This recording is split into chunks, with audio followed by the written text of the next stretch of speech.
نحمد الله المعين تائبين عابدين إذ هدانا أجمعين وارتضانا Tuh, siapa nanti مسلمين. katanya.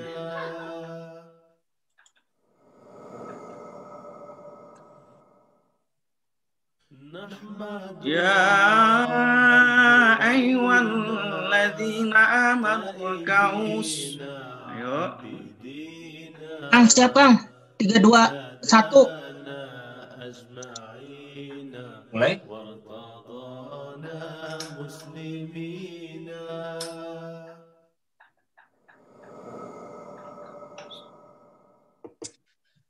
نحمد الله المعين تائبين.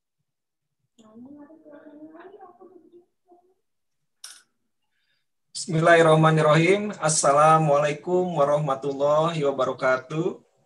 Waalaikumsalam warahmatullahi wabarakatuh. Asyhadu an la ilaha illallah wahdahu la syarikalah wa asyhadu anna Muhammadan abduhu wa rasuluhu amma ba'du fa'udzu billahi minasyaitonir rajim. Bismillahirrahmanirrahim.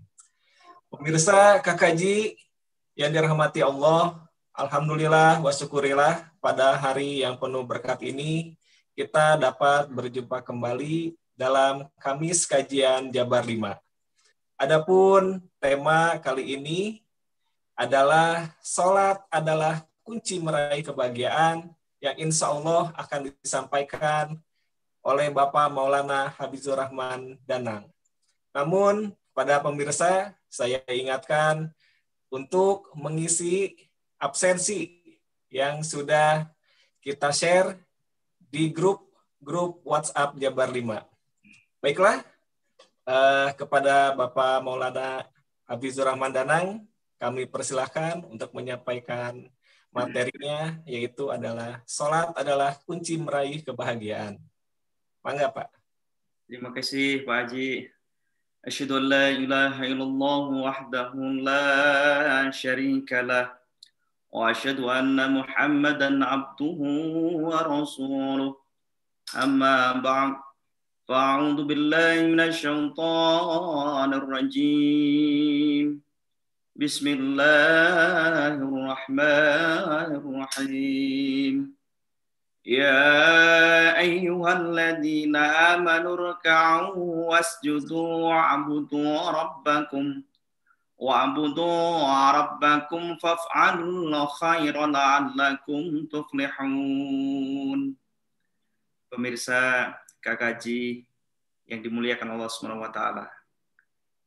Mari kita bersama-sama memanjatkan puji syukur kepada Allah Subhanahu wa taala yang telah melimpahkan nikmat dan karunia-Nya kepada kita semuanya, yang mana pada saat ini kita telah diberikan kesempatan untuk mengikuti tarbiyat online Jabar 5, yakni KKJ.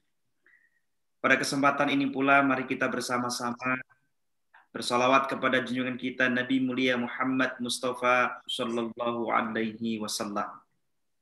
Di kesempatan ini saya akan menyampaikan mengenai salat adalah sarana untuk meraih kebahagiaan. Tentu Bapak Ibu yang dimuliakan Allah Subhanahu wa taala. Judul ini sangat sederhana, namun memiliki makna yang sangat luar biasa. Di saat kita melakukan ibadah di dalam kehidupan kita, salat merupakan kewajiban yang mutlak yang kita tunaikan setiap 5 kali waktu atau 5 waktu dalam satu hari. Ketika manusia dihadapkan pada problematika kehidupan demi meraih kebahagiaan duniawi maupun akhirat, bahkan manusia tidak menghiraukan akibatnya. Kadang dia merasakan sulit, berat pada titik tertentu.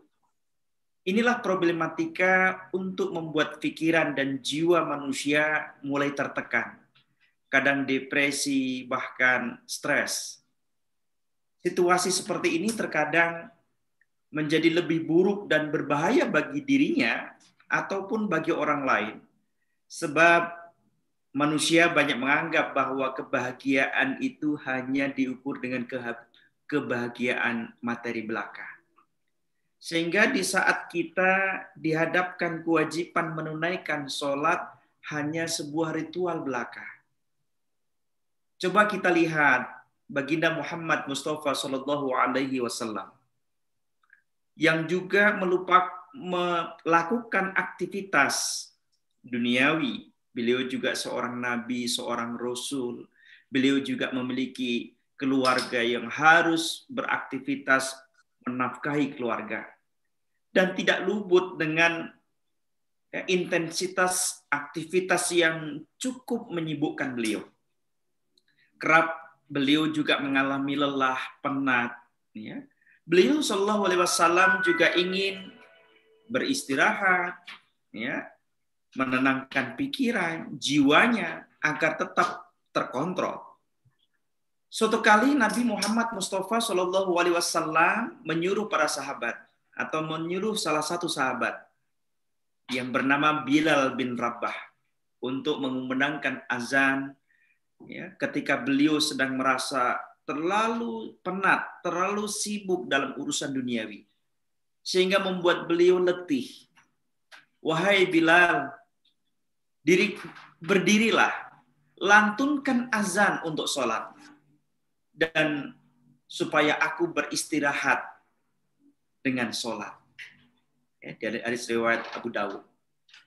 Di dalam hadis ini menggambarkan bahwa di saat baginda Muhammad Mustafa Shallallahu Alaihi Wasallam menjalani kehidupan sebagai manusia biasa yang mengalami kepenatan, letih, rasa galau, rasa berbagai macam yang beliau hadapi, karena tentunya bahwa tugas yang beliau emban adalah luar biasa, ya, beratnya, sehingga harus memenuhi kewajiban beliau, tugas beliau sebagai seorang utusan Allah SWT harus memenuhi kebutuhan keluarga. Dengan demikian menggambarkan bahwa kehidupan di dunia ini real atau nyata, bahwa manusia butuh juga kebahagiaan. Akan tetapi di saat sebuah hadis Rasulullah SAW bersabda, sesungguhnya sholat itu menjadikan untukku sebagai penenang hati. Jadi Bapak Ibu sekalian, mungkin kita dikasih umur, ada yang 30 tahun, 50 tahun, 60 tahun, 70 tahun. Kadang kita merasakan apakah sholat kita ini berdampak dalam kehidupan kita. Kadang kita melaksanakan sholat juga, ya, sholat kita kerjakan, maksiat pun juga kita kerjakan. Untuk itu, di saat hati, pikiran, dan jiwa sedang gundah, kemudian fisik juga merasakan letih akibat tenaga terlalu banyak terforsir dalam urusan dunia, maka tinggalkanlah sejenak kesibukan itu, ya, dan berikanlah kesempatan untuk makanan rohani atau jiwa ini untuk berkomunikasi dengan Sang Empunya. Oleh karena itu Allah Subhanahu wa taala berfirman di dalam surat Ar-Ra'd ayat 28, A'udzu billahi minasyaitonir rajim. Bismillahirrahmanirrahim. Alladzina amanu wa tatma'innu qulubuhum bi dzikrillah. Ala bi dzikrillah tatma'innul qulub. Dalam surah Ar-Ra'd ayat 28. Yaitu orang-orang yang beriman dan hati mereka menjadi tentram dengan mengingat Allah. Ingatlah, hanya dengan mengingat Allah hati menjadi tentram. Di saat kita dihadapkan kesibukan duniawi, tuntutan kehidupan kita, yang mau tidak mau kita hadapi, dan kita ingin bahagia dunia akhirat, kita ingin layaknya sebagai orang manusia atau sebagai makhluk sosial, pengen tempat tinggal, kendaraan, jabatan, tidak mustahil dan tidak mungkin kita akan nafikan. Oleh karena itu, kebahagiaan yang sifatnya sementara itu belum tentu memberikan kebahagiaan. Ada kalanya rumah sudah ada, kendaraan ada, jabatan ada yang belum merasa bahwa apa yang telah dimiliki memberikan kebahagiaan. Maka dari itu Allah SWT berfirman, wahai orang-orang yang beriman, dan hati mereka menjadi tentram dengan ala bi dzikrillahi tatmainul qulub. Dengan mengingat Allah, maka hati menjadi tentram. Nah, satu ya yang perlu kita renungkan bersama. Di saat kita sedang dihadapkan berbagai masalah, ujian, jangan lari kemana-mana. Lari kepada Allah Subhanahu wa Ta'ala. Saya ilustrasikan Bapak Ibu sidang yang dimuliakan Allah Subhanahu wa Ta'ala. Apakah kita merasakan di saat sholat kita seperti bertemu dengan kekasih kita? Di saat kita ingin bertemu dengan kekasih kita, kita persiapkan waktu.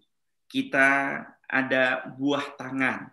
Kita tata kata-kata kita untuk bertemu dengan kekasih kita. Kita menyiapkan pakaian yang paling rapi, yang paling baru. Di saat kita ingin bertemu, kita ingin bercengkrama, ingin ngobrol, ingin curhat, saling tukar pikiran kepada sang kekasih kita. Apakah kita di saat melaksanakan sholat juga merasakan demikian?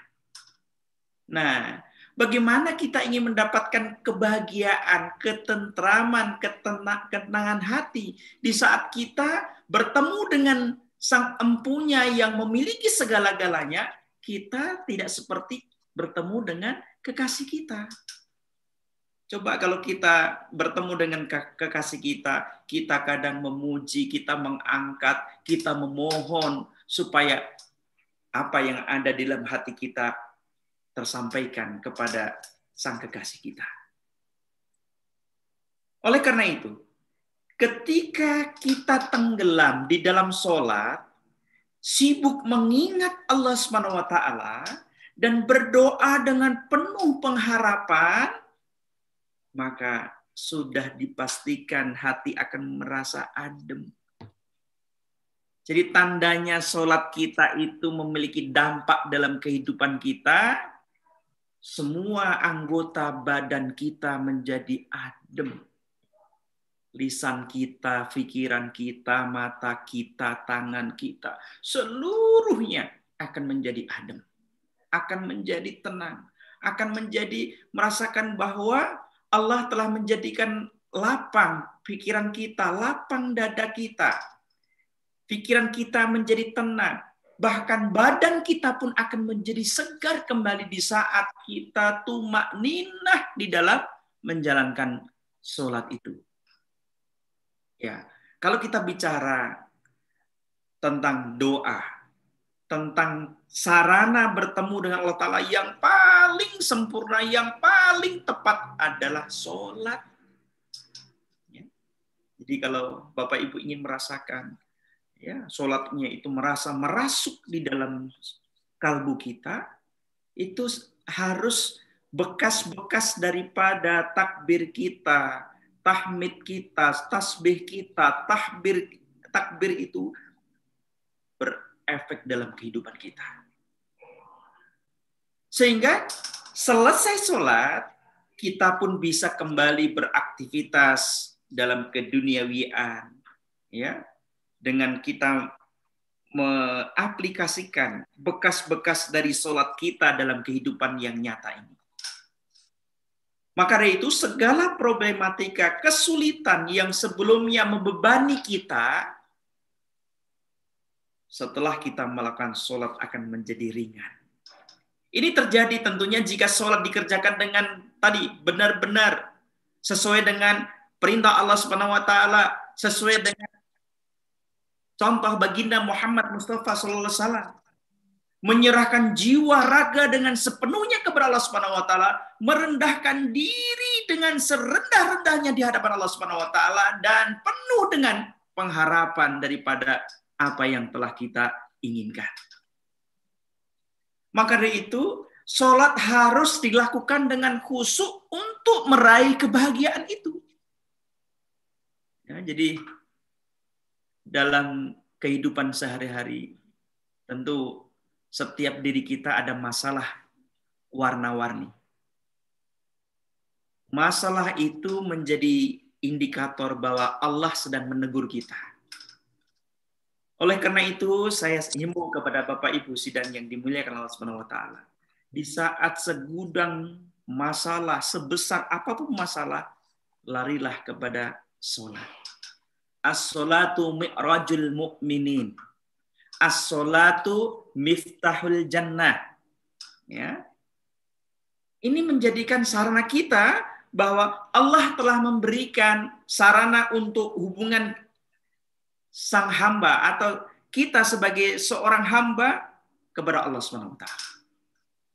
Di dalam sholat kita dituntut sebisa mungkin untuk mendirikan dengan khusyuk, sebab dengan khusyuk amal ibadah kita akan diterima Allah Subhanahu wa taala.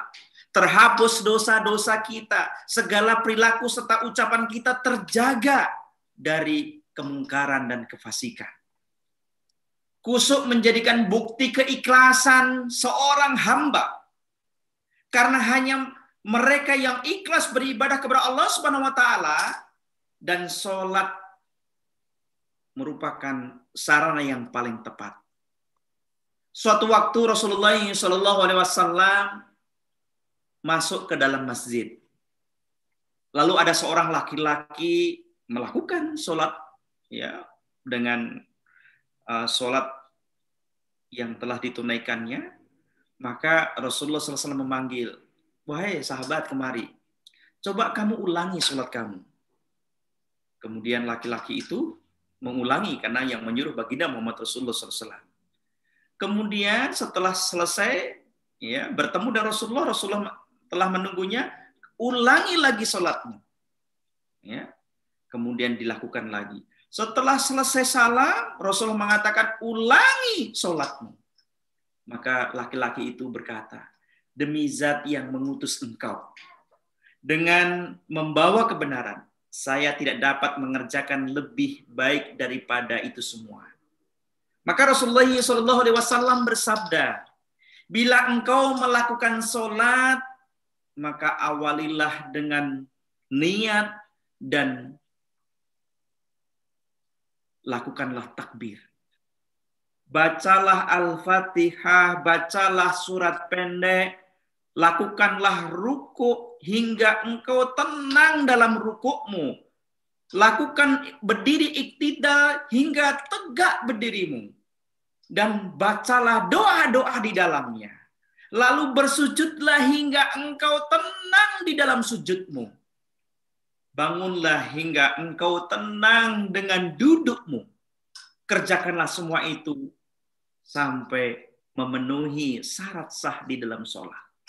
Nah, Bapak Ibu sekalian, ternyata sholat menjadi sarana kita ya untuk melatih bagaimana kita memfokuskan di dalam setiap ya, keinginan kita. Oleh karena itu, hanya orang-orang yang khusyuklah yang mencapai kebahagiaan.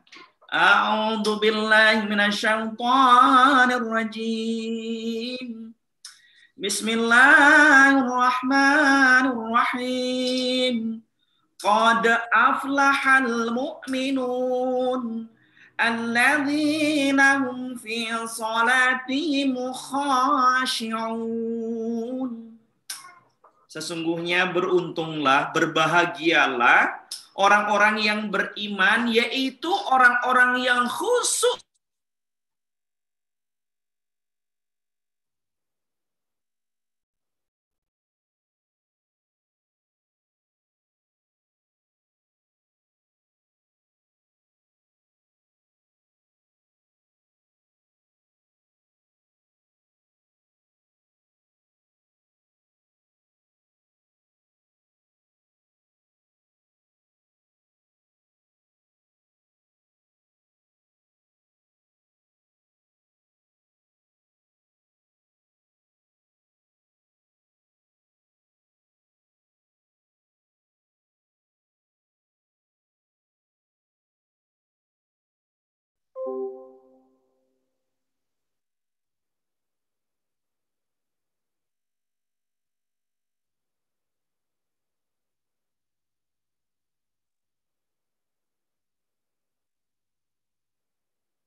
Ya,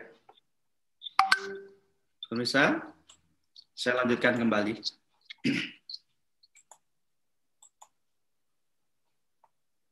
Karena sinyal kurang bagus.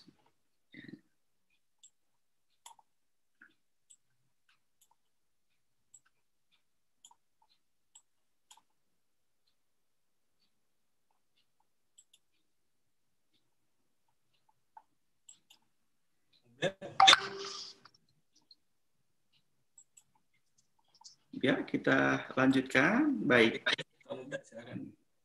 Baik, pemirsa yang berbahagia, kita kembali lanjutkan kembali. Tadi saya sampaikan ya dari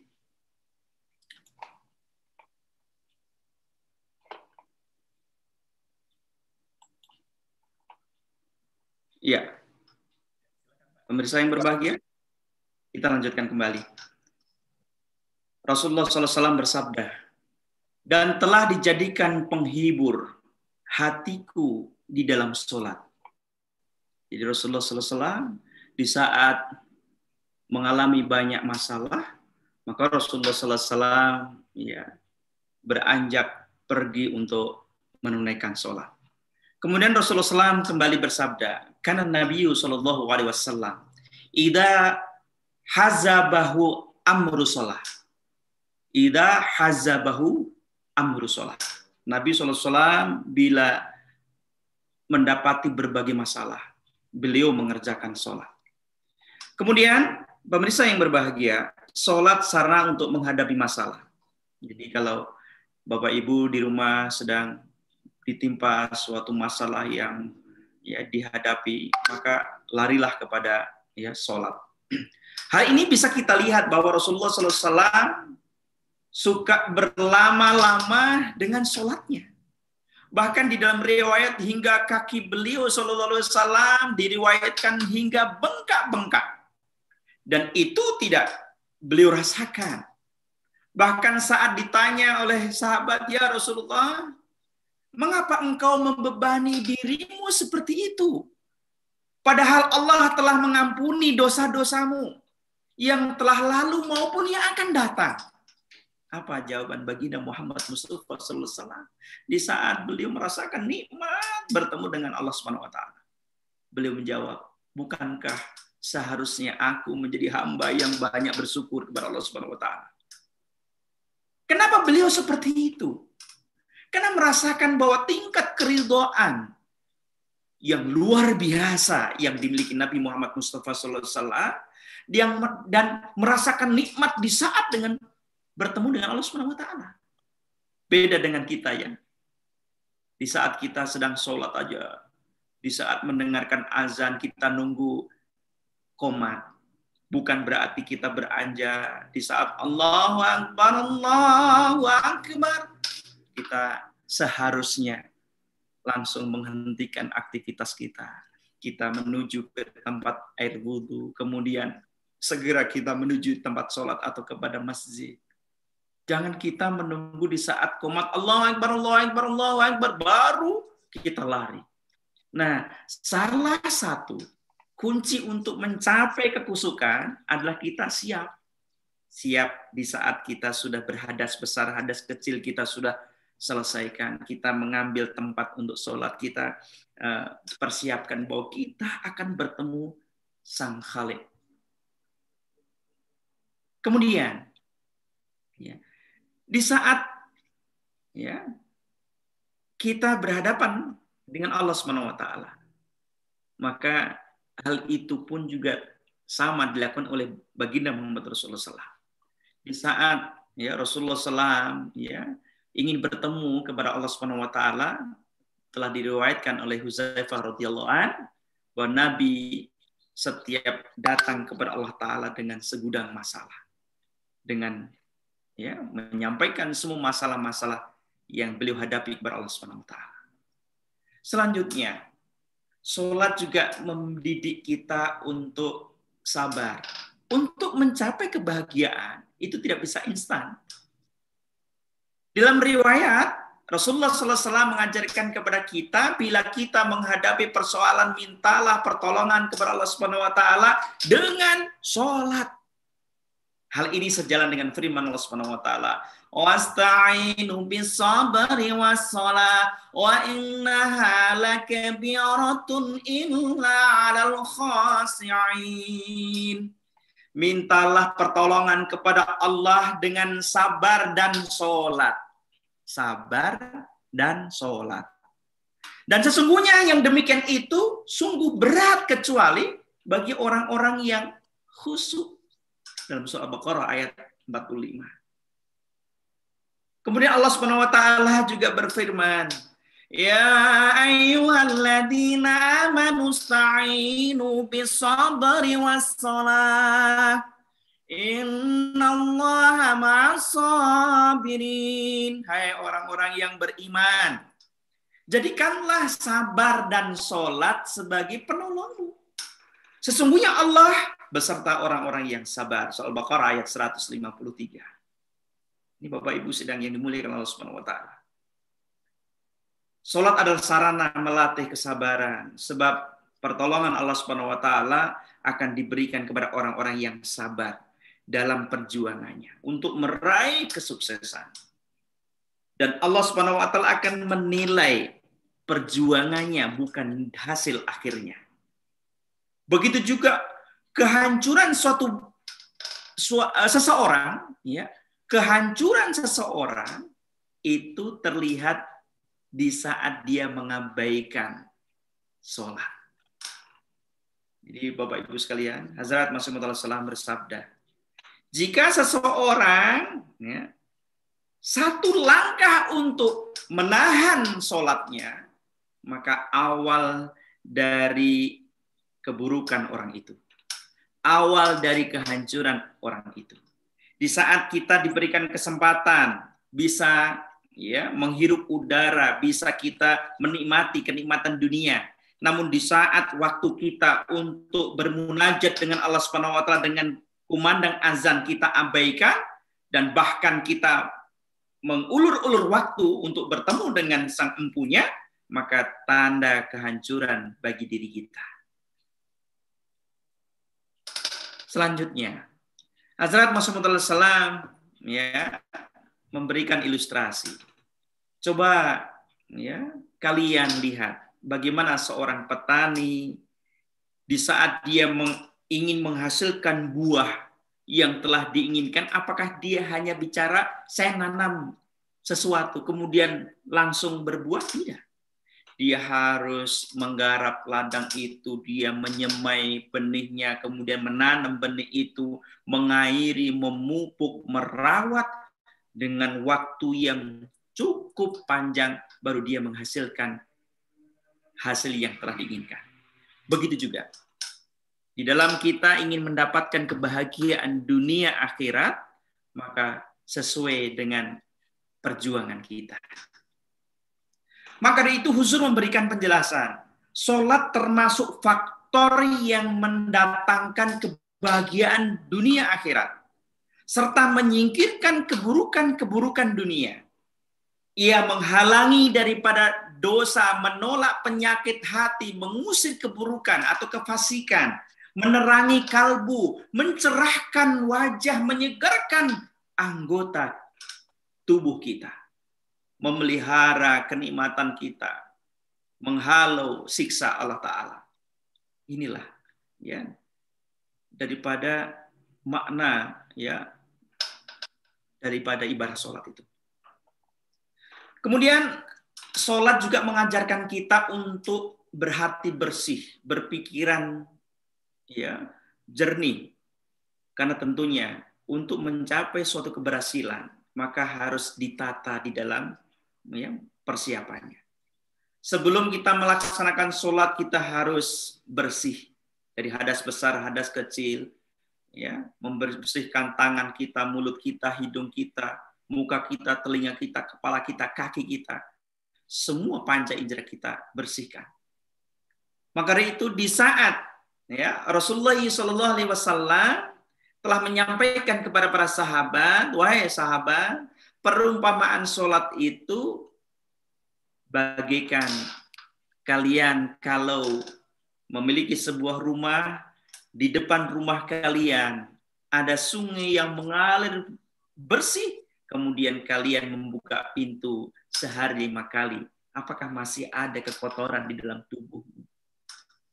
Di saat kita diberikan kesempatan Allah Subhanahu wa taala bisa membuka mata kita di saat fajar, maka tentunya yang harus kita ingat di saat kita dibangunkan Allah Subhanahu wa taala adalah sholat subuhnya. Mengawali daripada aktivitas kita, kemudian sholat zuhur, asar, ya, maghrib, isya. Dan Rasulullah bersabda, jika seseorang luput daripada sholat subuhnya, sudah otomatis sholat yang zuhur, asar itu diabaikan dengan mudah. Ada 2 sholat yang menjadi barometer, sholat subuh dan sholat isya. Manakala seseorang bisa menjaga sholat subuhnya, sholat isyanya, sudah dipastikan sholat zuhur, asar, maghrib dia akan lakukan. Nah ini barometer Bapak Ibu sekalian. Ya.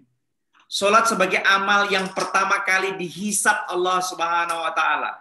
Bukan sedekahnya berapa, bukan naik haji berapa kali, berapa candahnya, bukan.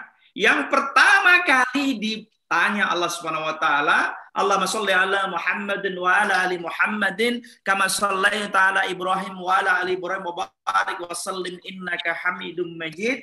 Awwalu ma yuhasabu bihil abdu yaumal qiyamah as-shalah.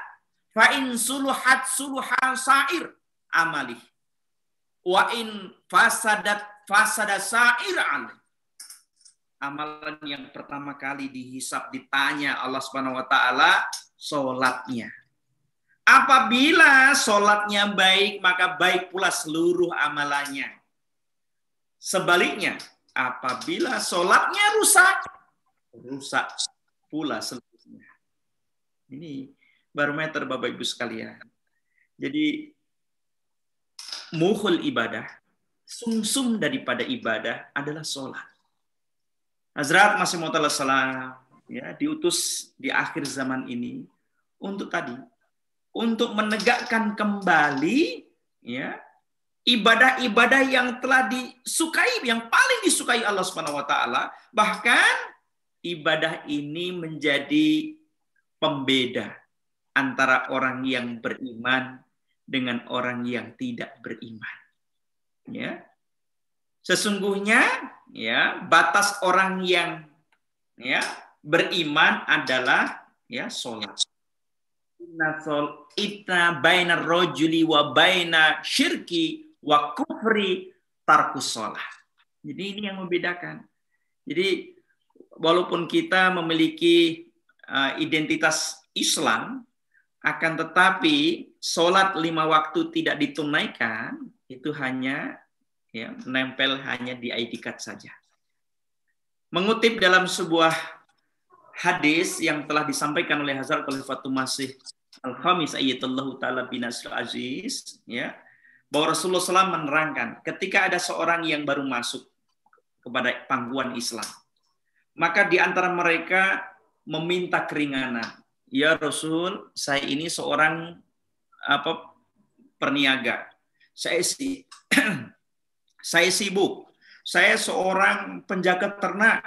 Pakaian saya kotor. Saya sibuk bekerja. Maka Rasulullah menjawab, jika agama ini tidak ada sholat, maka dia bukan agama. Sholat bukan hanya sekedar melaksanakan kewajiban semata, akan tetapi merupakan kebutuhan secara rohani, ya, bahkan jasmani juga setiap diri kita sebagai seorang muslim.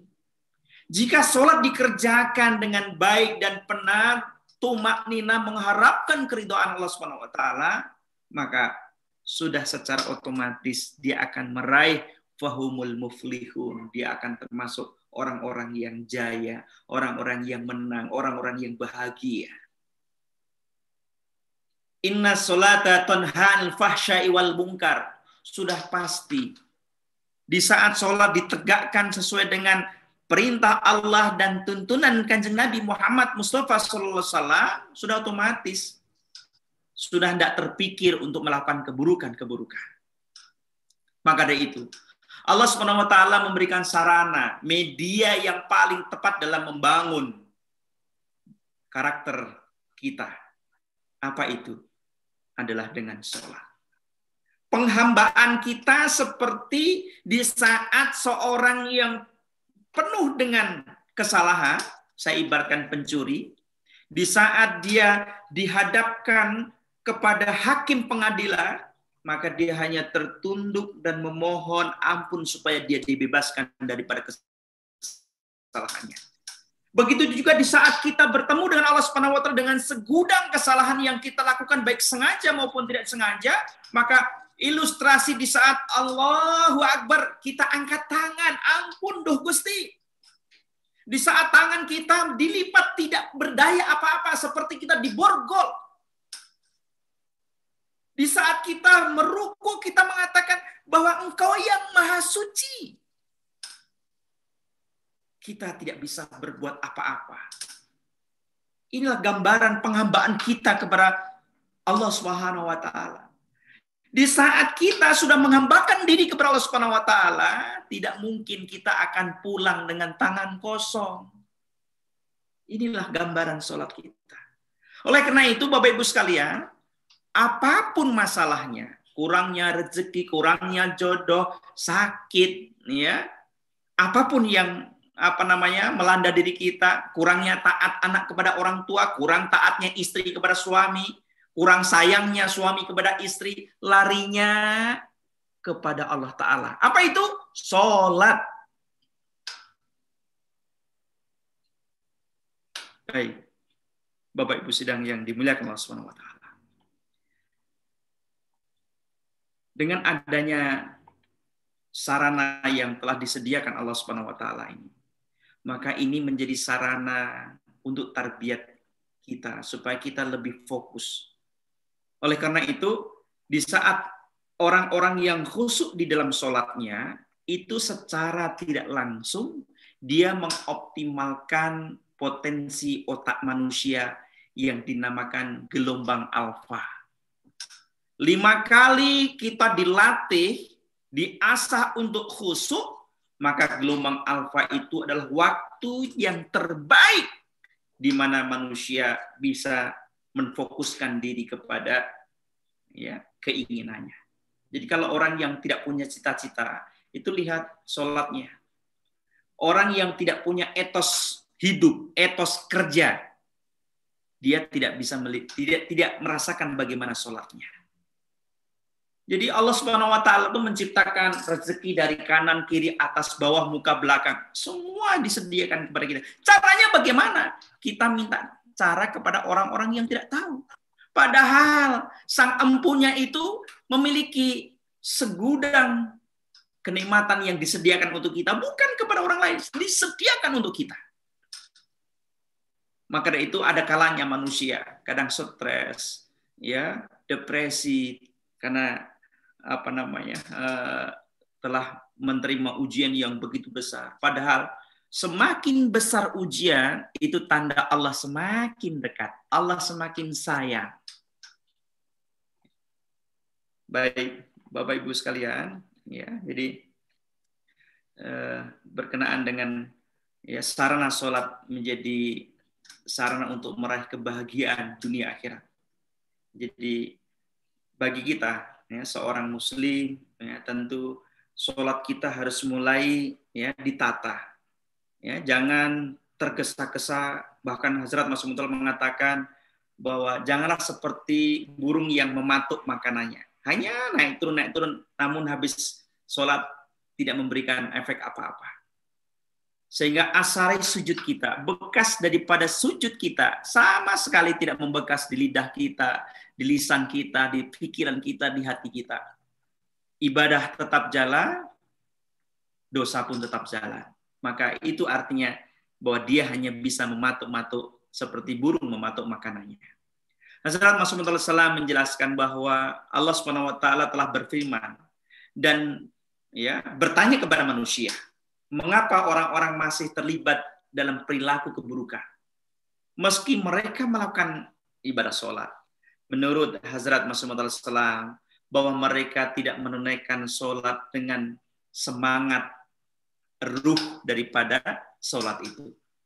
Sebaliknya, mereka hanya melakukan tindakan fisik belaka, seperti melakukan adat istiadat saja, seperti burung yang mematuk-matuk makannya. Jadi kita harus selalu ingat, Allah SWT bahwa sholat menyelamatkan kita dari keburukan-keburukan. Jika masih melakukan perbuatan jahat, meskipun telah menunaikan sholat, maka sholat itu hanya kulitnya saja. Mereka tidak mengerti apa itu ruh daripada sholat. Singkatnya, sholat merupakan sarana membangun kepribadian manusia yang soleh, soleha, baik jasmani, rohani, dan menjadikan hamba-hamba Allah Ta'ala yang beriman, bertakwa kepadanya.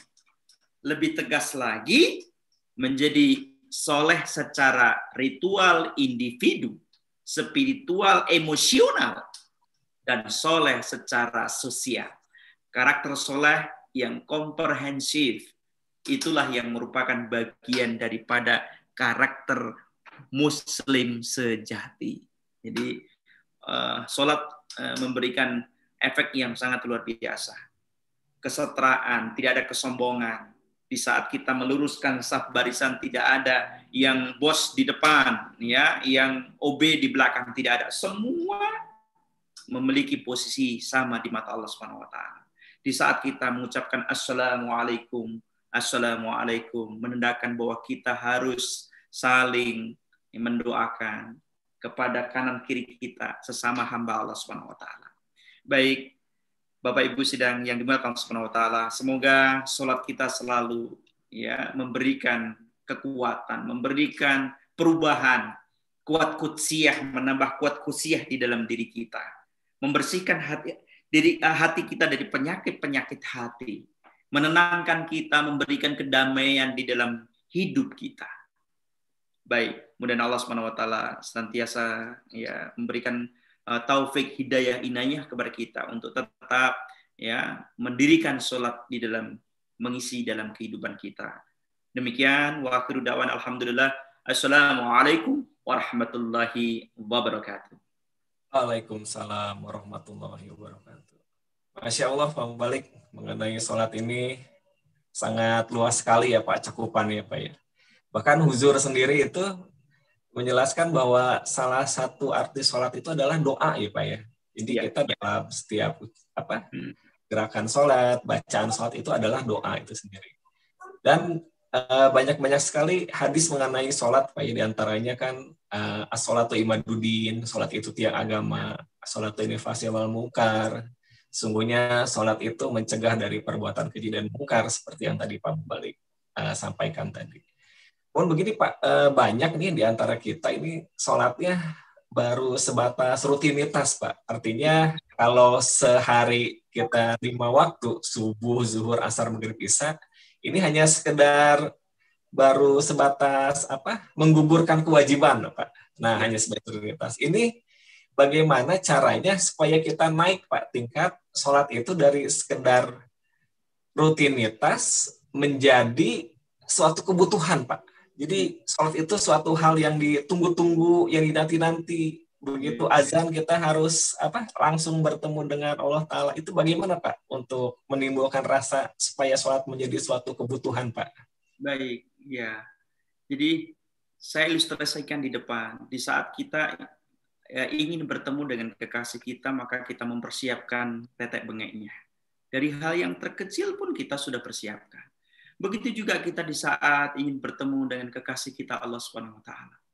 Di saat panggilan Allah Ta'ala memanggil diri kita dengan suara azan, sama halnya di saat kekasih kita memanggil kita, abang, mas, ya, sayangku, kita juga harus menyambut seruan itu, panggilan itu. Nah, panggilan Allah Subhanahu wa taala berupa azan juga demikian. Maka Hazrat Masih Maud mengatakan, sekali kita satu langkah mundur ke belakang untuk mengabaikan panggilan Allah Ta'ala ini, maka itu awal dari keburukan. Jadi di saat mungkin Pak Rizka dan jamaah yang ada di rumah semua, jadi kalau sudah ada mendengar azan, hentikan dulu aktivitas. Ya, bahkan di dalam salah satu hadis Rasulullah SAW bersabda, jika engkau mendengarkan sholawat atasku, maka berikanlah salam kembali. Di saat asyhadu an la ilaha illallah, kita saut ya dengan ucapan asyhadu an la ilaha illallah.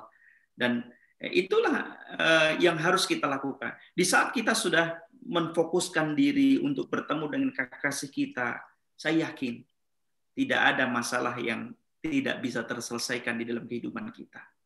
Allah malu di saat hambanya dengan segudang masalah, dengan niat yang bulat, ya, dengan segudang pengharapan, kemudian kita pulang dengan tangan kosong. Allah memiliki sifat malu manakala hambanya pulang dengan tangan kosong. Begitu Pak Rizka.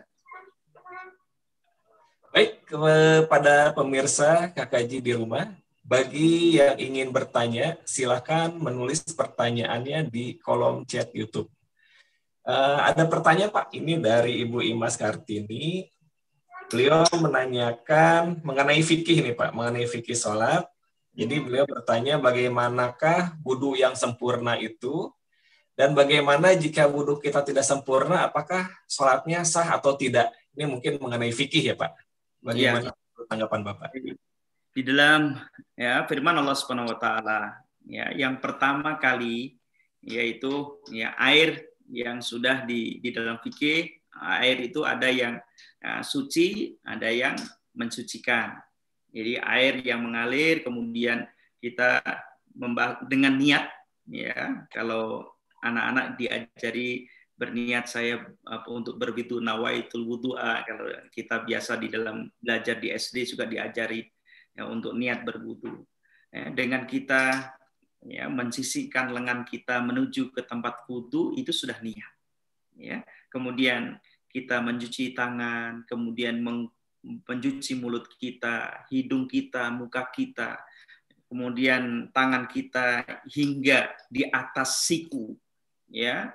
Kemudian ya kening kita, telinga kita, kemudian kaki kita, ya, dari ujung jari hingga naik ke atas mata kaki.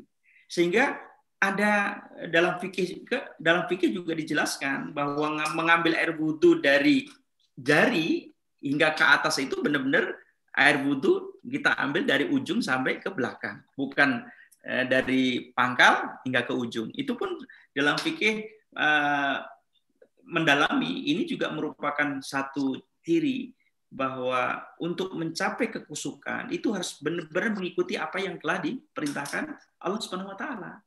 Ya, dari jari hingga ke atas siku. Nah, jadi sah tidaknya sebetulnya ya rukun sholat salah satunya wudu. Itu kan yang mengetahui sah tidaknya kan Allah Subhanahu wa taala. Akan tetapi di saat rukun-rukun itu dikerjakan, ya tentu kita tidak berpikir mudah-mudahan wudu saya tidak terima, kan tidak. Kita berpikir bahwa apa yang kita kerjakan sesuai dengan apa yang telah diperintahkan Allah Subhanahu wa taala dan telah dicontohkan baginda Muhammad Mustafa sallallahu alaihi wasallam. Nah, begitu Pak Rizka. Ini sudah jelas ya pertanyaannya tadi dan jawabannya dari Pak Mubalik. Ini ada lagi Pak pertanyaan mengenai fikih lagi dari Ibu Hajar Rukayah. Jadi misalkan ketika sedang sholat, sedang khusyuk, tiba-tiba ingatannya melenceng, Pak. Nah, tiba-tiba melenceng ingatan dan akhirnya lupa rakaat sholat. Misalkan ini sholat zuhur ini sholatnya yang rakaat keempat apa yang ketiga gitu. Itu bagaimana Pak solusinya? Kalau lupa rakaat gitu. Baik, Hazrat Masih Maud menjelaskan bahwa sholat itu untuk mencapai kekhusyukan seperti anak yang baru belajar berjalan. 1-2 langkah jatuh, 1-2 langkah jatuh. Dan kekhusyukan sholat itu harus ada latihan. Ya. Dan untuk mencapai kekhusyukan, ya kita tujuan sholatnya untuk apa dulu? Apakah kita hanya tadi sebagai rutinitas untuk sebagai ritual saja, atau kita benar butuh dengan Allah Subhanahu Wa Taala? Ya, di saat kita mengucapkan Allahu Akbar, Allah Maha Besar, kita harus silakan ego kita, kesombongan kita. Ya, di saat kita mengucapkan Subhana Rabbiyal Azim wa bihamdi, kita merasakan bahwa kita ini kotor daripada ya dosa-dosa yang kita lakukan. Nah, di saat kita sudah tadi menfokuskan diri, di saat kita jatuh ingat pekerjaan kita, kembali kita di saat kita mengucapkan Alhamdulillahirabbil alamin, kita ingat pekerjaan kita, kembali kepada bacaan, fokus. Oleh karena itu, untuk mencapai fokus tidak boleh sholat sambil tutup mata. Kemudian kita harus melihat tempat sujud kita. Bahkan orang yang ngantuk sebaiknya jangan melakukan sholat. Ya. Kemudian di saat kita lupa itu bukan disengaja, ya, itu diampuni Allah Ta'ala. Di saat kita ingat rakaat yang harusnya ini rakaat ketiga kok menjadi rakaat keempat, ya kita sujud sahwi. Mohon ampun kepada Allah Subhanahu yang Maha Suci, yang Maha segalanya Allah Subhanahu Wa Taala. Nah, jadi itu Pak Rizka. Ya, sudah jelas. Jadi jawabannya sujud sahwi Pak ya ketika lupa rakaat itu. Ini Pak pertanyaan berikutnya dari Bapak Maman Rakiman. Jadi tadi Pak Mubda itu menjelaskan bahwa apabila sholat kita rusak, maka amalan-amalan kita juga rusak. Nah ini mohon penjelasan sholat yang rusak itu ciri-cirinya seperti apa Pak? Sehingga sholat kita itu disebut rusak, kan kelihatannya seperti ya pada sholat pada umumnya lah Pak gitu Pak. Bagaimana Pak penjelasannya Pak? Ini hadis Rasulullah SAW. Ya, apabila sholatnya baik maka baik semuanya. Apabila sholatnya rusak, rusak semuanya. Ini menjadi sebuah kunci dalam ibadah kita. Sholat yang bagaimana yang rusak itu? Sholat yang tidak didasari penghambaan diri kita kepada Sang Khalik. Hanya tadi, rutinitas saja. Sudah sholat, sudah. Maksiat, jalan. Sudah sholat, sudah. Maksiat, jalan. Nah, itulah. Kemudian, ya, bekas-bekas dari sujud kita, takbir kita, tasbih kita, tahmid kita, lepas daripada amal perbuatan kita. Kita telah dirusak. Ya. Oleh karena itu, kalau sholatnya rusak, udah otomatis yang lain rusak. Ya, karena sholat itu adalah latihan. Sholat itu adalah latihan kita mengontrol diri, sabar, ya, fokus, ya, berserah diri kepada Sang Khaliknya. Akan tetapi kalau sholatnya baik, insya Allah lah, ya, amalnya. Jadi kalau merasa dirinya kotor di mata Allah Subhanahu Wa Taala, yang paling suci Allah Subhanahu Wa Taala, tidak akan di dalam kehidupannya itu mengatakan aku ini, kalau bukan aku tidak bisa, kalau bukan aku na'udzubillah. Ya. Tidak menganggap dirinya paling suci, paling bersih, paling benar. Jadi dengan benar bahwa sholat mukhul ibadah, inti saripati dalam ibadah itu benar. Ya. Jadi kalau seandainya masih melakukan keburukan, latihannya apa? Sholat yang benar. Ya. Baik, Pak Rizka. Alhamdulillah, Pak. Luar biasa jawabannya, Pak.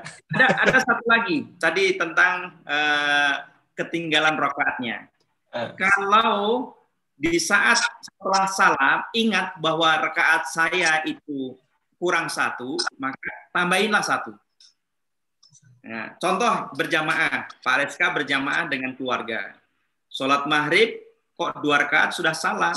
Di saat salam itu anak Pak Reska mengingatkan, ayah tadi cuma 2 rakaat. Itu tidak usah berdebat, langsung aja diingatkan, naik, takbir, penuhi atau genapi 1 rakaat yang ketinggalan.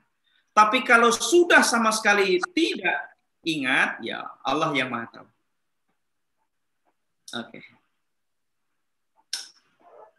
Yang lagi berikutnya Pak dari Gaudi. Nah ini dari Udam Bogor nih Pak. Ya. Dalam surat Al-Ma'un yang artinya maka celakalah orang-orang yang sholat. Mereka hanya ingin dilihat orang saja. Nah ini mohon penjelasannya dari ayat tersebut. Fawailul musallin alladzina hum an salatihim sahun alladzina hum yura'una wa yamna'una al-ma'un. Celakalah bagi orang-orang yang sholat, ya. Celaka ini tadi, sholat hanya sebagai sebuah ritual belaka yang tidak memiliki efek dalam kehidupannya. Dia hanya ingin dipuji, dia ingin dilihat orang bahwa dia itu orang yang ahli ibadah. Akan tetapi celaka di saat sholatnya itu tidak membekas dalam kehidupannya. Ya. Sholat jalan, maksiat jalan, sholat jalan, lisan tidak terjaga, sholat jalan, mata tidak terjaga, hati tidak terjaga. Itulah mereka yang celaka. Itu Pak Rizka. Ada lagi Pak pertanyaan selanjutnya yang luar biasa, ini antusias dari pemirsa KKJ ya Pak. Alhamdulillah mengenai tag malam ini.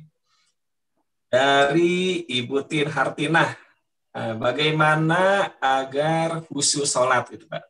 Tadi sudah dijelaskan nih Pak, barangkali mau dijelaskan kembali. Ya, kalau ibu sebagai seorang ibu rumah tangga, kalau ingin sholat, ya maka jangan meninggalkan pekerjaan-pekerjaan yang tanggung. Misalkan di saat panggilan sholat zuhur, kita sedang masak, maka matikan kompor dulu. Ya, kalau kita sedang dipanggil sholat maghrib, kemudian kita masih sibuk dalam bekerja, tinggalkan pekerjaan-pekerjaan yang tanggung. Dalam arti kita harus memikirkan kepada pekerjaan yang akan kita tinggalkan. Berupaya. Itu bagaimana caranya? Latihan. Jadi saya diibaratkan tadi, sholat untuk mencapai kekhusyukan itu seperti bayi yang sedang belajar berjalan. Sekali jatuh, bangun lagi, sekali jatuh, hingga dia berdiri tegak dalam menjalankan ibadah sholatnya. Dan orang-orang yang khusyuk di dalam sholatnya, doanya mustajab. Ya, jadi kalau bagaimana Rasulullah SAW, yang kita melihat hingga kakinya penggak-penggak, nggak terasa berjam-jam dia melakukan sholat, merasa enjoy, merasa asik bertemu dengan Allah Subhanahu Wa Taala, hingga wajilat qulubuhum, hingga dia kadang gemetar ya badannya, bertemu sang Khaliknya, menangis di hadapan sang Khaliknya, hanya ingin mendapatkan sebuah pengabulan doa. Nah, ini harus latihan. Tidak bisa sholat kemudian kita dapat harus. Ya. Oleh karena itu, beruntunglah bagi orang-orang yang memiliki masalah kemudian mengadukan kepada Allah Subhanahu Wa Taala. Dia menangis. Dia melepaskan semua masalah-masalah kepada Allah Subhanahu Wa Taala. Bagi Allah Subhanahu Wa Taala mudah ya untuk mengabulkan doa. Oke, Pak Rizka, ada lagi? Tadi Bapak meninggalkan pekerjaan, Pak. Ini ada pertanyaan mengenai pekerjaan, Pak, dari Kang Arif ya. Ya. Jadi beliau ini kurang lebihnya keterima lah di salah satu bank di BUMN. Nah, terus beliau sholat istikharah dan beliau menolak tidak menerima pekerjaan ini dengan alasan riba. Nah, apakah itu salah, Pak? Ya, Pertanyaannya jadi apa? sholat Saya salah istikharah, menerima. ya, sholat istikharah itu sholat mohon petunjuk. Ya, tentu karena Kang Arif itu mohon petunjuk mana pekerjaan lebih baik, kemudian ditunjukkan pekerjaan yang lain yang tidak bersentuhan dengan riba, maka itu yang harus dijalani. Karena sudah mohon petunjuk kepada Allah Subhanahu wa taala. Nah, jadi sesuatu yang ragu maka tinggalkanlah. Di saat kita ragu mungkin mengambil mohon petunjuk kepada Allah Subhanahu wa taala, maka jalanilah petunjuk yang Allah Subhanahu wa taala berikan kepadanya. Begitu Pak Rizka. Mulai Pak ya, sudah cukup jelas sekali ya Pak ya. Ini ada lagi Pak pertanyaan mengenai fikih nih Pak. Jadi apabila ada seorang ibu ya Pak mempunyai balita, ketika sholat kan si balita itu digendong atau ditaruh dekat ibunya. Nah ini mungkin balitanya keluar keluar bisa membahayakan sehingga si ibu itu ketika lagi sholat itu dia mengambil dulu nih Pak, menjaga anaknya Pak.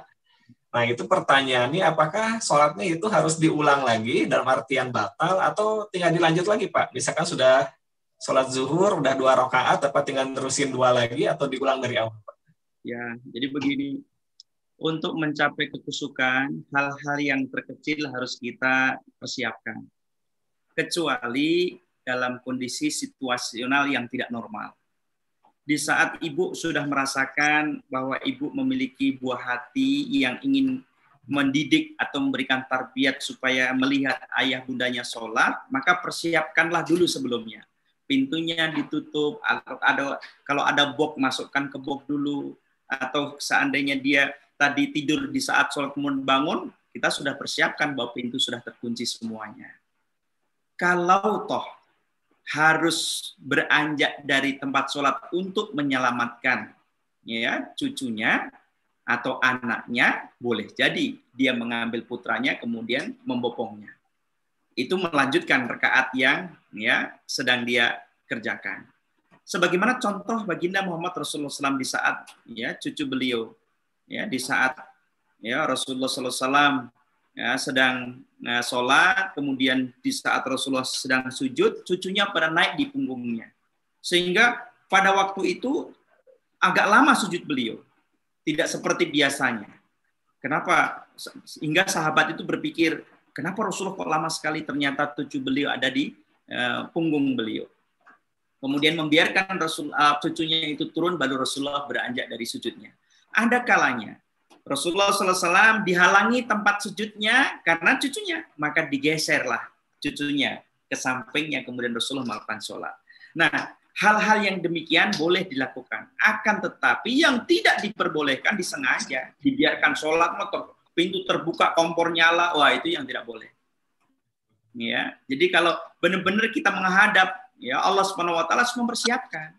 Ya. Jadi jangan khawatir Bapak Ibu mengajak putra-putri untuk mengajak sholat berjamaah. Karena itu tarbiyat yang sangat mendalam. Ya, sangat mendalam. Akan tetapi hal-hal yang mengganggu kita sholat, kita sudah siapkan. Begitu.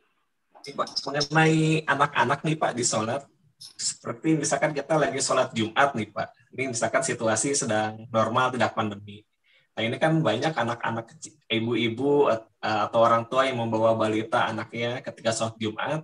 Nah ini si anaknya nih lari-lari Pak, tidak terkendali lah di masjid itu. Nah di satu sisi kita ingin menarbiati, mendidik anak untuk sholat Jumat Pak. Tapi di satu sisi kalau kita bawa ke masjid itu mengganggu orang lain Pak. Ya. Itu sebaiknya bagaimana Pak? Jadi sebagai orang tua yang bijak, tahu kelemahan buah hatinya, jadi jangan mengambil saf pertama, ya. Harus tahu posisi anak kita, anak yang mungkin hiperaktif. Tempatkanlah, cari tempat yang dimana ya orang lain tidak terganggu di dalam pandangan melihat tingkah laku anak kita. Yang kedua, ya sekarang Huzur juga menekankan harus ada tempat ruangan untuk anak-anak yang ingin mendengarkan khutbah-khutbah Huzur, atau kalau merasa bahwa sholat Jumat itu mengganggu orang lain, ya sebaiknya tidak membawa buah hati ya ke masjid, karena supaya orang lain tidak terganggu. Akan tetapi kalau kita yakin bahwa anak kita bisa kita arahkan, kita nasihatkan, datang ke masjid untuk mendengarkan khotbah, bukan untuk lari-lari. Nah, itu tarbiyat itu harus disampaikan. Tidak bisa instan, anak kita tidak instan. Dan kalau Bapak Ibu merasa anaknya tenang diam, Bapak Ibu harus curiga. Anak yang hiperaktif itulah sebetulnya bagi anak-anak ya bagus karena dia ingin tahu. Tapi kita orang tua yang lebih tahu kemampuan, kelemahan daripada buah hati kita. Ya kita tadi, saya ingin sop pertama, boleh, asalkan ya jangan mungkin anak kita bisa kita arahkan. Tapi kalau anak kita tidak bisa kita arahkan, kita harus sadar diri. Ya, bukan kebaikan kalau kita memberikan tidak kenyamanan kepada jamaah lain. Tapi kebaikan di saat ya kita melakukan kebaikan, orang lain pun juga bisa melakukan ya ibadah dengan tumanina. Baik, Pak Rizka. Ya, ada pertanyaan lagi, Pak. Dari Prigi ini, Pak. Wah, di luar terima nih banyak juga, Pak. Alhamdulillah. Jadi beliau ini ingin bertanya, wa ma khalaqtu jinnah wal insan illa liya'budun. Nah, di ayat itu dijelaskan bahwa jin dan manusia diciptakan itu untuk menyembah Allah. Nah, bagaimana? Apakah jin menyembah Allah dengan cara sholat juga? Itu Pak pertanyaan. Ya. Wa ma khalaqtul jinna wal insa illa liya'budun. Aku ciptakan jin dan manusia untuk beribadah. Ya, apakah kita pernah lihat jin? Sesuatu yang kasat mata yang tidak bisa kita lihat. Nah, oleh karena itu, ya ibadah yang telah dilakukan jin, ya tentunya, ya apakah melakukan sholat ya sama seperti kita? Kalau Hazrat Masih Maud Islam ya menjelaskan jin itu bisa identik dengan hal-hal yang memiliki kelebihan, sehingga kalau orang kaya dikatakan jin, ya. Jadi bisa jadi dia melakukan ibadah sebagaimana julukan tadi, jin-jin itu sedang sholat, maksudnya orang-orang kaya yang berkhidmat kepada agama sedang sholat. Akan tetapi kita belum mendapatkan penjelasan apakah ya selama ini saya belum mendapatkan apakah jin juga melakukan sholat seperti 5 waktu seperti kita. Akan tetapi kewajiban-kewajibannya, ya kewajiban buah jin, ya secara letterlek bahwa dia makhluk yang tidak kasat mata, bisa jadi Allah menentukan ibadah-ibadah bagi mereka. Oke. Jazakumullah, Pak. Ini ada lagi pertanyaannya, Pak. Dari Hudang Bogor lagi nih, Pak. Ya. Bagaimana cara terbaik untuk membangunkan anak untuk sholat subuh yang sedang tertidur lelap? Jadi ini si anaknya masih di bawah 8 tahun, Pak. Ya. Dan usia berapakah anak harus kita bangunkan? Jadi mungkin dalam sholat subuh ini mendidik anak itu harus dibangunkan itu ketika anak mulai usia berapa, Pak? Nah, ini permasalahan bagi Bapak Ibu yang punya anak semuanya. Saya pun juga merasakan. Bagaimana cara membangunkan anak? Hazrat Masih Maud Islam menjelaskan, membangunkan anak untuk sholat subuh itu lebih ringan daripada lebih berat daripada memadamkan rumah yang sedang kebakaran. Jadi teori ini saya lakukan. Jadi di saat anak saya ya untuk membangunkan sholat subuh, di saat dicolek tidak bisa diangkat tidak bangun, saya memperciki dengan air atau membawa ke kamar mandi. Ternyata berat untuk mendidik anak sejak dini itu sangat berat. Ya, oleh karena itu inilah ya tantangan bagi Bapak Ibu yang di rumah yang punya anak. Jadi jangan membiarkan anak ya lelap di dalam tidurnya di saat panggilan atau kumandang Allah Subhanahu wa taala terdengar di telinga kita. Kita ajak ya. Oleh karena itu inilah tarbiyat yang sangat mendasar. Nah, penekanan kapan diwajibkannya disuruh di saat umur 7 tahun sudah mulai ya bahwa kita harus melakukan sholat sebagai seorang muslim, ditekankan. Kemudian di saat umur 10 ya 11 tahun sudah mulai dipukul, dalam arti pukulannya itu contoh. Jangan sholat kamu dipukul, kemudian bapaknya sibuk memegang HP. Jadi pukul nasihatlah, nasihat dengan contoh yang terbaik adalah contoh. Jadi pendidikan tarbiyat yang terbaik itu bukan 1000 kata-kata, akan tapi satu contoh yang dilakukan oleh kedua orang tuanya. Nah, maka dari itu, ya, di saat anak ya ingin diberikan tarbiyat, di saat tadi membangunkan sholat subuh tadi, ya tadi harus sabar orang tua. Jadi saya sangat sedih di saat ya anak orang tua memberikan kelonggaran. Pulang sekolah yang ditanya nilainya berapa. Padahal waktu sholat sudah lewat. Nah, sudah sholat belum? Itu yang saya inginkan. Di saat anak habis pulang les atau ekstrakurikuler di sekolah, kemudian dia pulang tidur, di saat bangun di suara azan dibiarkan, kasihan. Ya, dia kecapean dari pulang ke sekolah. Nah, ini yang tidak saya harapkan, ya Bapak Ibu yang di rumah. Panggilan Allah Ta'ala itu mutlak. Apapun, tidak ada sholat itu bisa dapat dispensasi. Orang yang lumpuh pun, orang yang tidak bisa bangun pun harus melakukan sholat. Apalagi hanya kecapean. Jadi ini tarbiyat bagi Bapak Ibu sekalian. Jangan sekali-kali memberikan kelonggaran kepada anak di saat menjalankan sholat 5 waktu. Apalagi di saat kita sedang berupaya ya membangun mental, membangun tarbiyat ya di dalam anak-anak kita yang masih kanak-kanak. Itu Pak Reska. Baik ya. Tadi pertanyaan dari Pak Dika dari Bogor sudah dijawab jelas oleh Pak Mubalik. Ini Pak mengenai sholat ini mengapa begitu penting ya Pak dalam agama Islam ini ya Pak, bahkan setelah dalam rukun Islam itu setelah salawat itu kedua kan sholat ya Pak. Ya. Dan yang berikutnya juga ibadah-ibadah lain itu masih bisa ditangguhkan. Contohnya kita puasa Pak. Puasa ketika kita musafir atau keadaan sakit bisa diganti di lain waktu, atau bahkan ketika kita tidak bisa menggantinya pun bahkan bisa diganti oleh fidyah.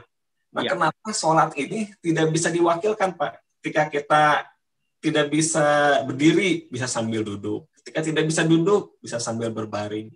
Bahkan kita tidak sholat itu artinya kan disolatkan ya Pak ya nanti ya Pak ya. Nah, kenapa tuh Pak sampai sebegitu pentingnya ibadah sholat itu Pak? Iya, jadi kenapa sholat begitu pentingnya dalam kehidupan seorang Muslim atau seorang mukmin? Karena ciri yang sangat ya besar perbedaan orang beriman dan orang tidak beriman adalah sholat. Dan sholat tadi sebagai miftahul jannah, kuncinya surga. Segudang amal ibadah yang Bapak Ibu lakukan, sedekah ditunaikan, semua ya dilakukan. Tanpa sholat maka Bapak Ibu hanya melamun di luar rumah karena tidak punya kuncinya. Rumah di dalamnya ada kolam renang, sofa, kulkas yang penuh dengan isinya, namun kuncinya hilang. Ya, hanya berbangga itu rumah saya. Ya, banyak fasilitas, mau fitness, mau renang, ada semuanya. Tapi kuncinya hilang. Apakah kita bisa menikmati kenikmatan yang ada di dalam rumah itu? Nah, itulah sholat. Yang pertama kali ditanya Allah Ta'ala, sholat. Ya, sehingga sholat menjadikan ibadah yang utama.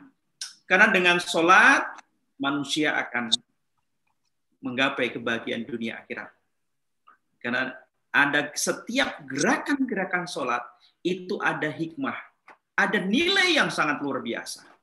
Jadi Bapak Ibu sekalian, walaupun Bapak Ibu sekalian sudah umur 60 tahun, 70 tahun, kadang tidak merasakan ya efek daripada sholat. Karena Bapak Ibu sekalian ya belum memaknai ruh daripada sholat itu. Untuk apa sholat itu?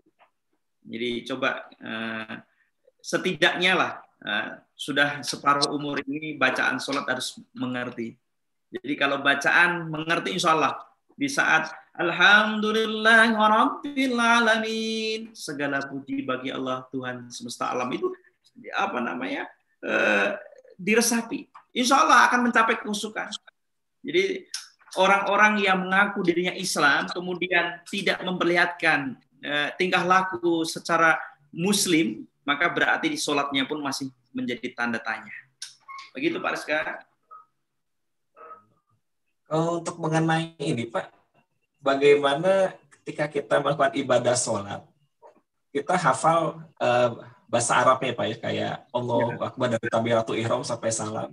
Tapi kita tidak mengetahui artinya Pak, atau bahasa Indonesianya Pak. Misalkan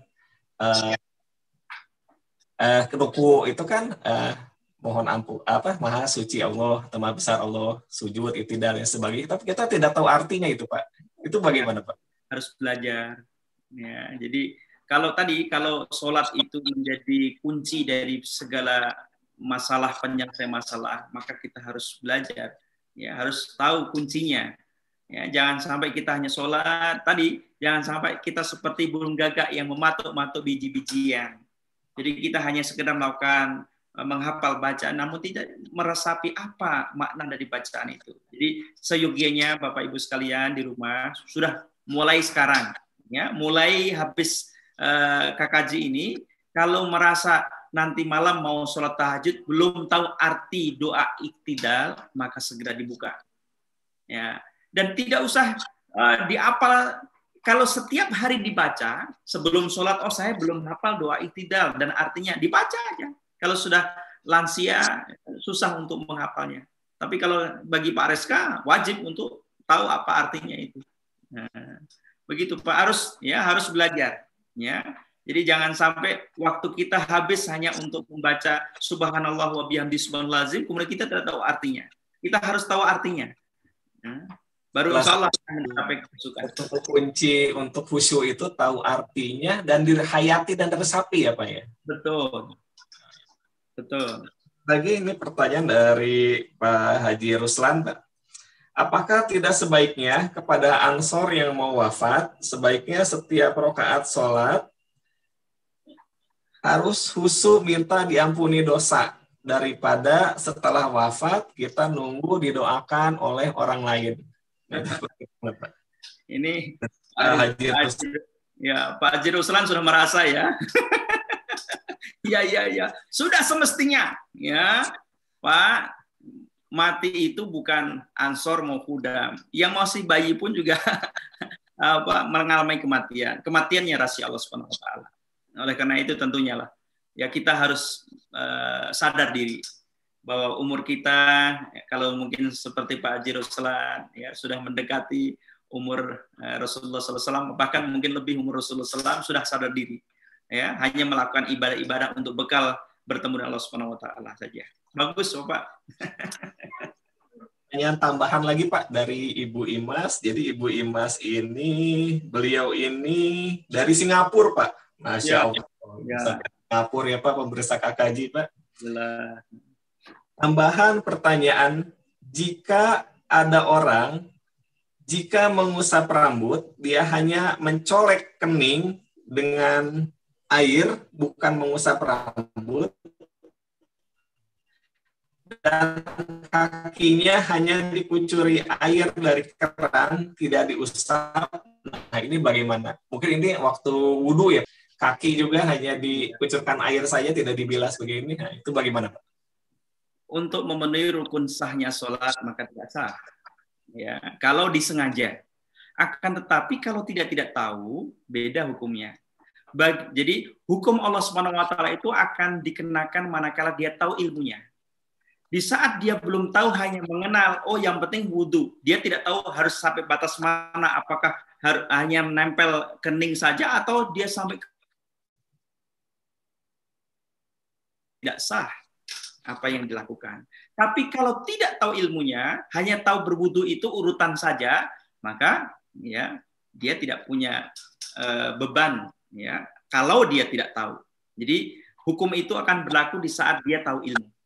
Ya, sebaiknya tadi belajar, ya, kalau sudah kita meyakini bahwa di dalam sholat itu banyak khazanahnya, banyak manfaatnya bagi kita, maka kita harus bagaimana cara berwudu yang disunahkan Kanjeng Nabi, yang diperintahkan di dalam Al-Quran, bagaimana sholatnya, takbirnya, kemudian takbiratul ikramnya bagaimana. Itu harus mulai Bapak Ibu harus membaca lagi. Nah, bagaimana? Ya, salah satunya membaca buku. Sekarang tidak susah untuk bagaimana tata cara sholat. tidak susah untuk bertanya kepada Pak Mubalik, ya. Insya Allah, ya, tidak ada halangan untuk bertanya. Baik, terima kasih Bu Imas, ya. Ini ada lagi pertanyaan dari Bandung Ya. Tengah nih Pak. Jadi ketika sholat Pak, di sujud terakhir itu kan kita biasanya memanjatkan doa ya Pak. Di sujud terakhir itu dengan bahasa kita sendiri. Nah itu sebaiknya dilakukannya pada sholat fardu atau pada sholat nafal Pak? Ya, jadi di saat kita ingin berlama-lama berdoa, sebaiknya ya dilakukan di saat sholat kita melakukan sholat sendirian. Ya, jadi qobliyah, ba'diyah maupun sholat-sholat sunnah lainnya. Akan tetapi kalau kita ikut imam, kita harus mengikuti imam. Jadi ini saya sampaikan Bapak Ibu sekalian, ya. Kadang masih sering saya lihat kalau imam sudah berdiri mengatakan iqomah, Bapak Ibu melaksanakan sholat sunnah, walaupun baru 1 rakaat, Bapak Ibu harus tinggalkan sholat sunnah itu. Harus segera mengikuti imam. Jangan memaksakan diri sampai menghabiskan sholat sunnah yang sedang ditunaikan, misalkan atahiyatul masjid. Kan apa? Sholat sunnah baru Allahu Akbar dengan sampai salam itu 1 pahala. Tapi kalau Bapak Ibu segera meninggalkan sholat sunnah yang menuju imam, 27 pahalanya. Nah, ini sering kita lihat. Jadi di saat tadi kita melakukan sholat tadi, ya tadi kalau doa ingin panjang maka doa sholat dilakukan sendirian atau di saat kita melakukan sunnah-sunnah. Kalaupun misalnya kita melakukan ya. Jadi intinya ketika kita sholat sendiri ya Pak ya, kalau kita sholat jamaah, sujud terakhir lama, kasihan juga makmumnya nanti yang mau buru-buru ya Pak ya. Ada hadis, ya, ada hadis. Di saat ada seorang imam di zaman sahabat, itu imamnya lama sekali. Kemudian jamaahnya di saat salam tidak ada. Kemudian terdengar oleh Rasulullah SAW, kenapa jamaahmu itu pada pergi semua? Oh, saya membaca surat ini. Maka Rasul mengatakan, ingatlah bahwa jamaahmu itu bukan seperti kamu. Ada yang dia tukang ternak, ada yang di pasar. Maka di saat berjamaah tidak boleh terlalu lama menjadi imamnya karena harus melihat jamaahnya. Nah, sholat lama-lama pun kalau berjamaah tidak boleh. Ya, baik. Jadi kalau misalkan ini Pak di Masjid Gair ya Pak ya, atau di musola-musola di selain jemaat. Nah ketika kita lagi sholat nih Pak, tiba-tiba ada yang nepok pundak di belakang nih Pak, tiba-tiba mau bermakmum aja sama kita. Itu kita bagaimana nih Pak? Ya kan kita enggak boleh, jangan kan kayak gitu. Iya, kita sholat aja. Iya. Dia kan udah nepuk kita mau bermakmum maksudnya Pak ya, kalau di Gair kan begitu ya Pak. Ya. Nah, itu kode bahwa saya ingin ikut berjamaah. Ya, tapi ya kalau seandainya ya dia tidak tahu ya, atau seandainya dia pengen ikut berjamaah ya tidak apa-apa. Kan tidak lantas kita kita tolak, oh jangan, batal sholat kita. Ya biarkan aja kalau dia menoel kita untuk sholat, ya begitu sholat kita. Ya. Rasa ini udah hampir jam 9:30 juga Pak. Sebenarnya masih banyak pertanyaan lagi. Termasuk juga ucapan mubarak nih Pak, banyak juga. Termasuk ini salah satunya dari Ketua Cabang Bogor Pak, Bapak Rikrik Mubarik. Ucapkan juga mubarak ya atas suksesnya KKJ ini Pak di Jabar 5. Baiklah pemirsa KKJ.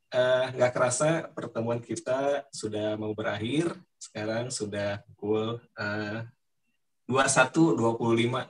Nggak kerasa nih Pak, udah mau jam 9:30 malam. Alhamdulillah, mudah-mudahan nanti kita bertemu di minggu depan. Baik Pak, terakhir mungkin Bapak closing statement Pak, dan kita tutup dengan doa nanti Pak. Baik. Silakan Pak untuk closing statement dan doa.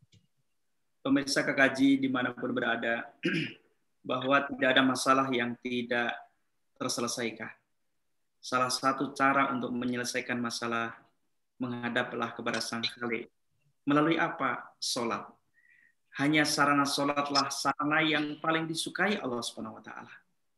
Baik, mudah-mudahan Allah Subhanahu wa taala senantiasa menganugerahkan kepada kita semuanya ya kenikmatan-kenikmatan ya untuk menjalankan ya, seluruh perintah-perintahnya dan menjauhi larang-larangannya. Dan begitu juga pada saat ini kita doakan saudara-saudara kita yang sedang terpapar COVID-19.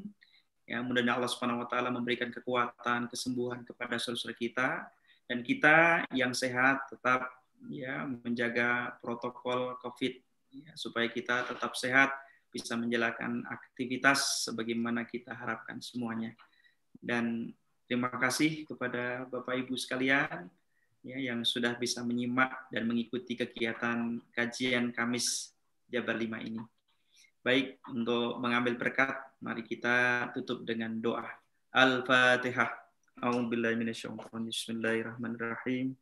Alhamdulillahirabbil alamin arrahmanir rahim maliki yaumiddin. Iyyaka na'budu wa iyyaka nasta'in. Ihdinas siratal mustaqim. Shiratal ladzina an'amta 'alaihim ghairil maghdubi 'alaihim waladdallin. Amin. Allahumma shalli ala Muhammadin wa ala ali Muhammad kama shallaita ala Ibrahim wa ala ali Ibrahim wa barik wa sallim innaka Hamidum Majid. Ya Hafidh ya Aziz ya Rafiq ya Hayyu ya Qayyum bi rahmatika nastaghis. Rabbana afriq alaina sabran wa tsabbit aqdamana wansurna warhamna. Rabbana la tuzigh qulubana ba'da idh hadaitana wa hab lana min ladunka rahmah innaka antal wahhab. Rabbana la tu'akhidna in nasina aw akhtana. Rabbana wa la tahmil alaina isran kama hamaltahu 'alal ladzina min qablina.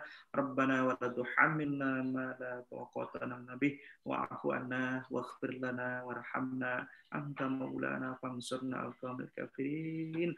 Rabbana hab lana min azwajina wa dhurriyyatina qurrata a'yunin waj'alna lil muttaqina imama. Allahumma ighfir li wa li walidayya warhamhuma rabbayani shaghira. Rabbana atina fid dunya hasanah wa fil akhirati hasanah wa qina azabannar. Rabbana taqabbal du'ana anta sami du'a. Rabbana taqabbal du'ana anta samiul alim wa tub 'alaina innaka antat tawwabur rahim. Alhamdulillahirabbil alamin. Amin amin ya rabbal alamin. Kepada Bapak Maulana Habizur Rahman atas pencerahannya. Kepada pemirsa KKJ, saya ingatkan kembali untuk mengisi link absen ya yang sudah kita share di WhatsApp grup di Jabar 5. Baiklah, pada pemirsa KKJ, mohon maaf apabila ada kekurangan dalam acara ini, dan masih ada beberapa pertanyaan yang belum sempat kami bacakan. Mudah-mudahan di lain kesempatan akan kita bacakan kembali pertanyaannya. Baiklah, jangan lupa untuk selalu menjaga protokol kesehatan, selalu mencuci tangan dengan sabun, menggunakan masker, dan menghindari kerumunan. Baiklah, saya Reska Hajuan Sutman beserta kru yang bertugas pada malam ini pamit undur diri. Assalamualaikum warahmatullahi wabarakatuh. Waalaikumsalam warahmatullahi wabarakatuh.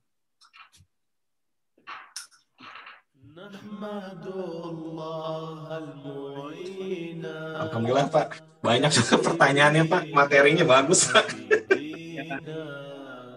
إذ هدانا أجمعين وارتضانا مسلمين.